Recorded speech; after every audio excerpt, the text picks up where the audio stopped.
Portugal já escolheu. Um novo ciclo político começa agora. O que vem depois das eleições? Aceda à informação que não cabe numa manchete.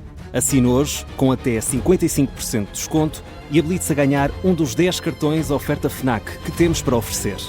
Tudo em observador.pt.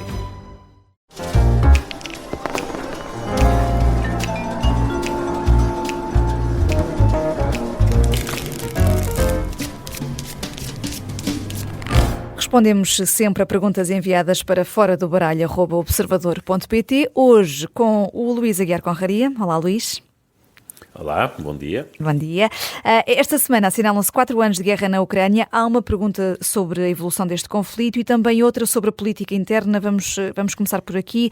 O nome do novo ministro ou ministra da Administração Interna vai ser anunciado esta semana. É uma questão que está a preocupar os ouvintes. A Ana Nascimento escreveu-nos, já não é a primeira vez que nos escreve, dizendo que tem pensado sobre isto, sobre o substituto, sobre se vem aí ou não uma possível remodelação também, e diz que em alturas como esta, a escolha do senhor ou senhora que se segue diz muito sobre a visão de liderança, neste caso da liderança de Luís Montenegro. Deve ser alguém do partido, do PSD, por coerência interna, ou alguém com reconhecida capacidade técnica e experiência de gestão em contexto de crise, mesmo que não pertença à estrutura partidária? Pois... Essa pergunta é chata, porque dá vontade de dizer que o ideal é ser a segunda alternativa. O que me parece é que... o ideal era combinar as duas coisas, pronto. Mas admitindo que não há nenhum... Portanto, admitindo a dicotomia que a Ana Nascimento está a colocar, quer dizer, eu acho que neste momento é tarde para procurar o melhor ministro da Administração Interna possível. Isso são coisas que se fazem no início dos mandatos, portanto, podia tê-lo feito, ou tentou fazê-lo de forma mal sucedida em 2024. Obviamente foi mal sucedido com esta tentativa em 2025 e não me parece que possa correr mais riscos. Portanto, necessariamente, quer dizer, não é necessariamente, vamos ver o que é que Luís Montenegro fará e ele às vezes surpreende-nos. Mas eu diria que a opção mais segura neste momento seria escolher alguém que lhe garanta a habilidade política para pegar num ministério que é difícil e para o qual claramente a ministra anterior faltava-lhe capacidade política. Era exatamente isso que lhe faltava. Ninguém propriamente contesta as suas qualidades técnicas, nem as suas competências, nem a sua inteligência, nada disso, mas politicamente era uma pessoa fraca. Pronto, eu digo isto sem qualquer menosprezo por Maria Lúcia Amaral. Sem qualquer menosprezo, até porque eu aprecio bastante e, portanto, até me custa estar a dizer isto, eu tenho bastante apreço por ela. Mas politicamente, obviamente, revelou-se uma carta fora do baralho. Esta ouvinte até destaca aqui um exemplo, ela não nomeia, mas diz que há aqui autarcas que se destacaram pela serenidade e pela competência na gestão de situações exigentes. Pode-nos vir logo à cabeça o autarca de Leiria, Gonçalo Lopes, também a autarca de Coimbra, Ana Brunhosa, que tem sido bastante elogiada.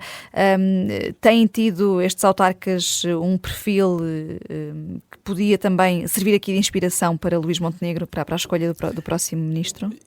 Eu, por acaso, quando estava a ler a pergunta, pensei, isto parece que está aqui a querer descrever a Ana Brunhosa, mas a Ana Brunhosa seria uma enorme surpresa aparecer num governo da AD quando foi ministra de um governo PS. Curiosamente, em entrevista na Vichy Soase da Rádio Observador, disse que não é preciso o estado de calamidade. O PS defende o estado de calamidade nesta altura e a Ana Brunhosa aqui tem uma postura em relação a esta matéria em linha com a do governo e do PSD.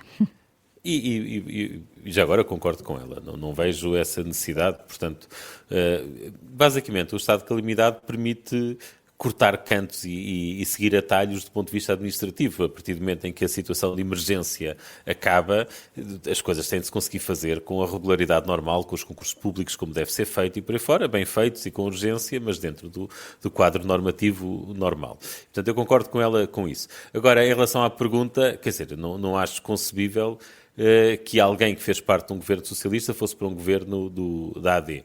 O caso do autarca de Leiria, eu não sei qual é a área política dele. Eu não faço ideia, portanto, agora teria de procurar. Mas, quer dizer, não é de forma alguma automático que alguém que é bom a nível autárquico consiga fazer o trabalho do Ministro da Administração Interna. E o facto de ter estado bem nesta crise, é apenas, digamos que, uma pequenina parte das competências do Ministério da Administração Interna. O Ministério da Administração Interna tem as polícias a seu cargo. Portanto, é um Ministério de grande responsabilidade e não se pode escolher alguém com base numa performance, com base na performance de alguém em 2 semanas, não é? Portanto, Gonçalo Lopes estava aqui a ver, portanto, além de político, é economista também. Isso conta a favor dele? Sim. Foi eleito vereador pela primeira vez em autárquicas em 2009 e teve vários pelouros: educação, desporto, desenvolvimento económico e cultura, por exemplo. Chegou a vice-presidente também da Câmara e foi mandatário da candidatura de Pedro Nuno Santos à liderança do PS, que, grosso modo, então também foi presidente da Distrital de Leiria, do PS.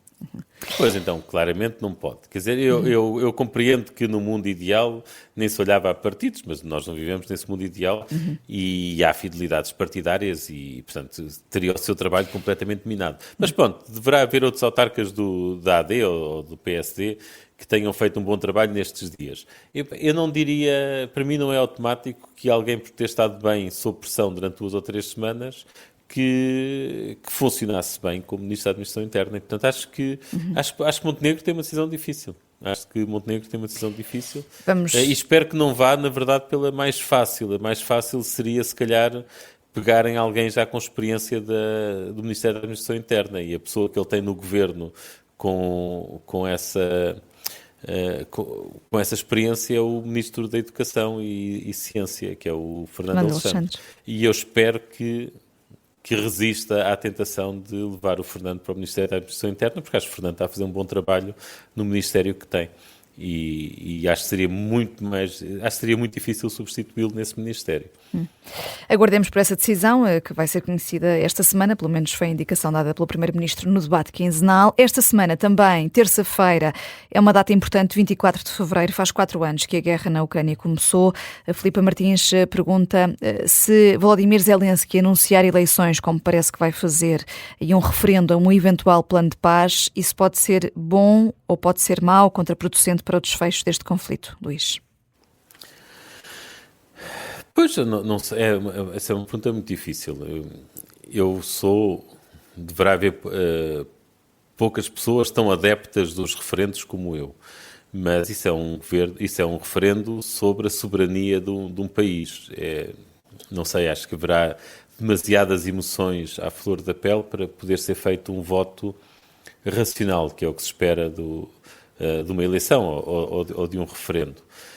Portanto, eu não sei se quer dizer, a ideia de haver um referendo, eu tenho medo que seja uma forma de desresponsabilização da atual equipa. Portanto, eu tenho muitas dúvidas. Mas pronto, de qualquer forma, se for feito o referendo, quer dizer, a vontade da população prevalecerá e deve prevalecer, e não tenho certeza, imagino que já estejam cansados de tantos anos de guerra e tantos milhares de mortos e que estejam disponíveis para aceitar uma solução razoável, que apesar de tudo muito provavelmente envolverá perda de território. Caso contrário, se não envolvesse perda de território, a questão do referendo não se colocava, porque aí era fácil de aceitar o acordo. Pronto. Mas a vontade da população pode valer de alguma coisa, tendo em conta que há Donald Trump no meio deste processo? Não, vais lá ver, eu estou a partir do princípio que haja portanto, que o que seja a referendo, que o que vá a referendo seja um plano já pré-aprovado pelas partes, senão não faz qualquer sentido haver esse referendo. Depois, se estiver pré-aprovado, a população terá de decidir. Sabe perfeitamente que o risco de Donald Trump deixar de apoiar a Ucrânia é enorme. E, portanto, se votar por continuar a guerra, portanto, por não aceitar um acordo de paz, falo-á com essa consciência. Eu Eu não sei, eu nem sequer sei eu próprio como é que eu votaria numa situação dessas, portanto eu não consigo, eu percebo que o lado emocional seja não ceder nada e recusar qualquer perda de território, há esse lado emocional, mas depois também há o lado racional de aceitar que estão contra potências muito fortes e sem o apoio com que se calhar a determinada altura sonharam da União Europeia. Vai ser uma semana importante, tanto na frente externa como na frente interna. Fica por aqui esta edição de resposta às perguntas dos ouvintes. Obrigada, Luís. Já sabe, estamos de volta também na próxima sexta-feira, sempre depois das 7 da tarde, e estamos sempre em podcast. Eu sou a Vanessa Cruz. Até lá.